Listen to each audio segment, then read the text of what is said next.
This is a Math 1 lesson summary video for the lesson titled Connect the Dots. This is a develop understanding task. The purpose of this lesson is for students to develop an understanding of the value of the correlation coefficient. In this lesson, you're given a series of tables to start out with, and you create graphs, and then using technology, you calculate the correlation coefficient for the set of data. A correlation coefficient is a number between -1 and 1. So the closer the correlation coefficient gets to 1, the stronger it is in the positive direction.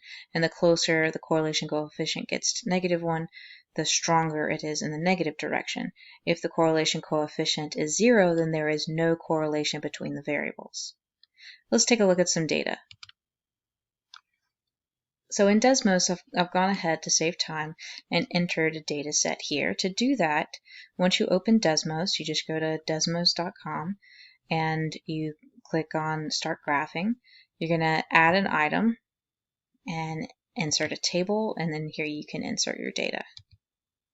Once you have your data, you can take a look at your scatter plot. If the window is not where you like it so that you can see your scatter plot, then you can click on this wrench and make adjustments for the x-axis, x minimum, x maximum, y minimum, y maximum. All right, so to calculate the correlation coefficient to see the relationship with our variables here, the correlation between our variables, what I need to do is I'm going to add an expression here. All right, I'm going to open the keypad.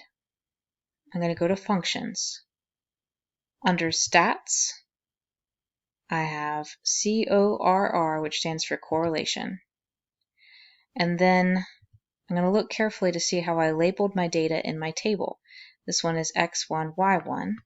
So I'm going to type X1, and I just type the 1 and it automatically does the subscript, and then comma Y1. So it's pulling the data from this X list for my independent variable and Y1 for my dependent variable. So this number is 0.49655, and it is between -1 and +1. And I'm not surprised that it's positive because it looks like as X is increasing, Y is also increasing. But it's not very strong. This is a positive weak correlation. All right, let's look at another set of data. So I'm going to hide this for the moment by clicking this. So with this set of data, I am going to predict that I have a very strong positive correlation. So I'm going to push the plus, add an expression. And if this shows up in my list somewhere, I can always move it if I don't like where it goes. And this time I'm just going to type in CORR for correlation. Last time I looked it up using the keypad, but I can just type it directly in. And my variables here for the scatter plot are x3 and y3. So I'll type x3, y3. And it's 1, which is not surprising because that means that this is perfectly linear. Now let's take a look at another one. This one looks perfectly negative. Let's see if it's perfectly negative. CORR, and this is x2, y2. And look at that, -1. That is a perfectly linear negative correlation. If I change some of these values, you can see I'm making it a little less perfectly linear. I can see how this changes. It's still pretty close. Let me put in a big number here. See how that changed it even further away. Now I'm getting further away from -1 the more that I make this not as linear. Further away.